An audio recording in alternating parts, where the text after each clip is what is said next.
Bak, dedi də müəllimə qeyd elədi. Qardaşlar dedi, nədə ittiham olur? Bir də deyim, müəllimlər eşitsinlər zəhmət olmasa. Qardaşların ittihamı, ümumi ittiham bundan ibarətdir ki, qardaşlar Rusiyadakı müsəlmanları Türkiyə tərəfinə çəkmək istəyirlər, sonra da İttihadi Müslim Cəmiyyətinə qoşulmaq istəyirlər. İstəyirlər ki, orada iştirak eləsinlər.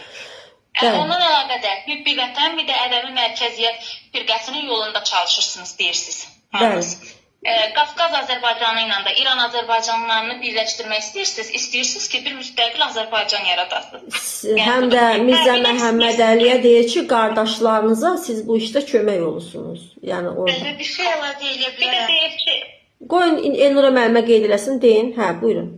Məlvə, əslində Rüstəmin bundan sonraki çıxışında Rüstəmin qardaşların özlərini ifşa eləməyə Rüstəmin çıxışında verilibdir. Amma yazıcının əsas ideyası demək senzurun dilində verilibdir. Çünki burada onların atası onları göndərir xaricə, oxusunlar, qayıtsınlar. O kitabda da ölümündən əvvəl yazır ki, siz ay ulduz kimi hara gedirsiniz, gedin, axırda qayıdın Azərbaycanınıza, vətəninizə xidmət edin. Yəni simvolik verilib anada, ayda, ulduzlar, dövlətlərdə.